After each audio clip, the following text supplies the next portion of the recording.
So, what are the things that you need to know before driving or taking a road trip from Luzon, no, to Mindanao?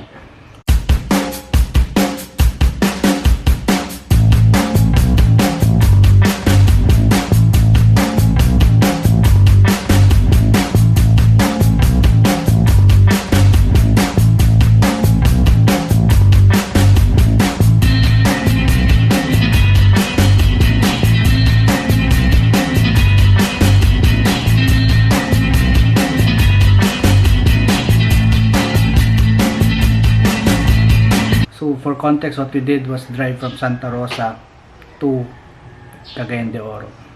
Hopefully folks who will need this will find this, and it will help them get to their homes, no? So we're doing this to hopefully provide information to people who are also longing to go home. So things that you need to know.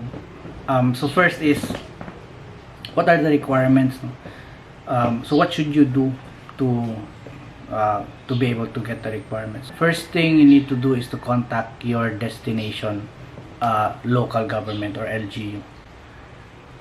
They will provide you with the instructions. In our case, we contacted the CDO LGU. They gave us the instructions on what we need to do, what we need to secure. So first, they told us to they referred us to the barangay of the place where we intend to stay, you know, home quarantine. So we intended to stay at a certain barangay, and we called the number of that barangay, which was given to us by the city's LGU. And dong awaan ni mong tiil dong. Sorry. So they gave us the number of the barangay LGU. So we contacted that number and then gave them the address where we intend to stay. So what they did was to check out that place, make sure that it passes their requirements. No, actually this place, they check this place and make sure that it passes their requirements for a home quarantine facility. So yeah, so that's what we did, no, home quarantine. There are other options, like you can use the city's quarantine facility, you can do hotel quarantine. What we chose was home quarantine because we feel safer. So yeah, so the barangay checked the home quarantine facility and they approved it, and they recorded our name, no, and number of family members who will be joining. So that's what happened.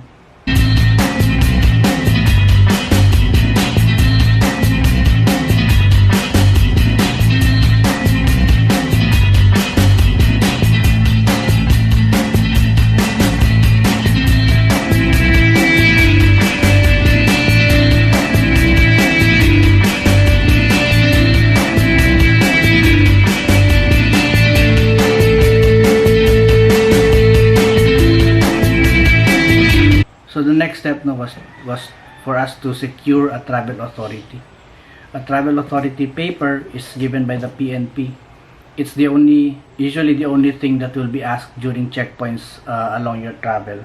But to get a travel authority, there's a lot of other requirements. So to get a travel authority, you need to go to the barangay health center or barangay hall. Usually barangay health centers and barangay halls are in the same place.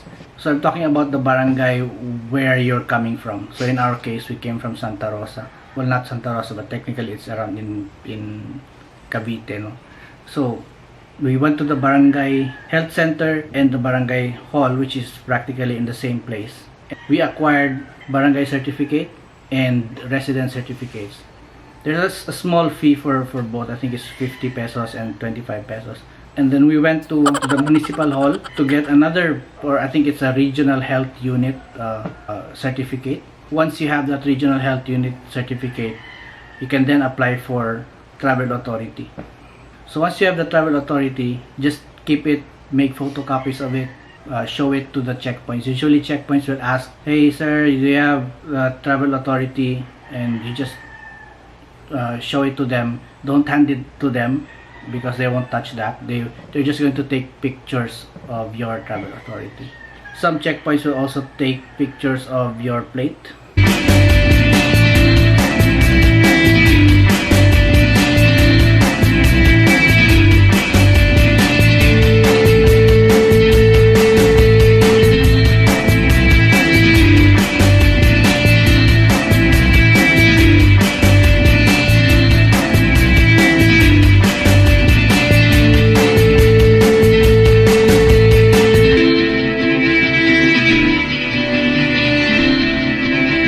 Checkpoints, the only checkpoint to take note of is Sorsogon City. Once you enter Sorsogon, they will put stickers in your car doors, in all your car doors, to make sure that you don't leave your vehicle between Sorsogon City and Matnog.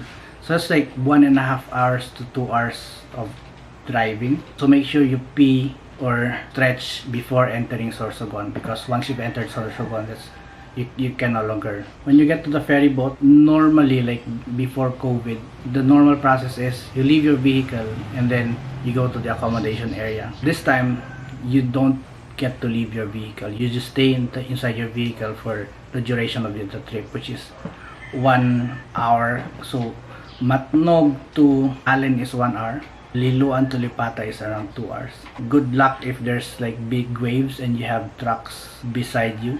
But usually private vehicles are placed in away from the big trucks. No?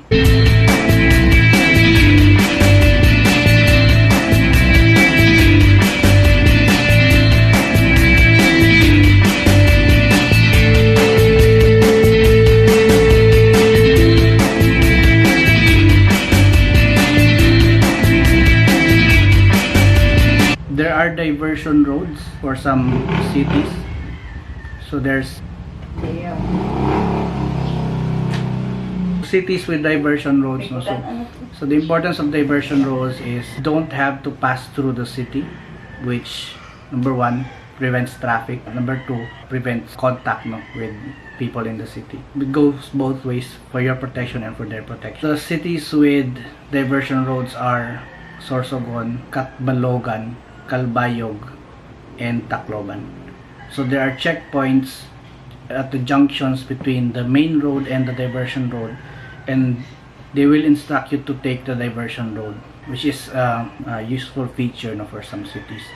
There's a diversion road in Naga, but we're not sure if it's a real intended diversion road because the roads are not very car friendly. I'm not sure what it's called, but half of the road would be part of a landslide or something. So not intended for large vehicles, and for small cars, especially if your car is lowered, masangit yun ka, you risk scraping the bottom of your car. That's around in Naga. That's where Google routed us, and we're not sure if we could take the normal route through Naga.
CR, we don't really CR. We pee on the side of the road. For the women, they pee in the gasoline stations. Basically, you're allowed to get out of your vehicle all throughout the trip, no? Except in Sorsogon. Whenever we cook, because we didn't want to eat fast food or buy food, we cooked our own meals. So we have our own butane driven stove where we cook from. So we just pull over to the side of the road and cook from there.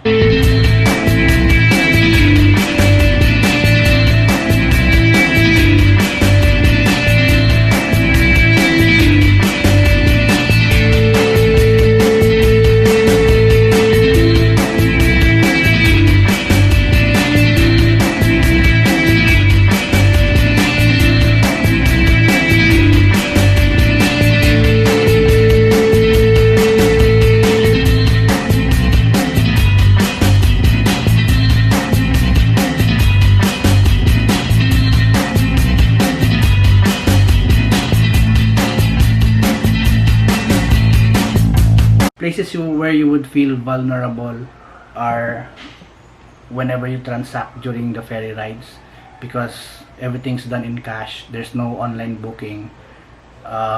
You transact by hand, no? So there's a lot of contact.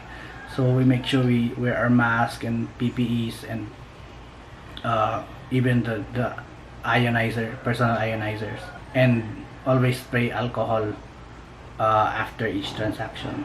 Well, I think one last thing is, whenever you see on Google Maps, when it gives you an estimate of the number of hours it will take you to get from point A to point B, always add a few hours. Like for example, for Santa Rosa to Matnog, it told us it will take 12 hours, but because of traffic in Lucena and Tanawan, Batangas, and a few other places, right, it took us around 14 hours total. So probably add 2 hours to 2.5 hours in there, just to set your expectations right. Otherwise it will make you feel tired. Stay safe, drive safe. I guess in a nutshell, your first step is to find the contact number of your local LGU, your destination LGU, so that they can give you instructions on what to do, what your steps are. Moroto. Peace out.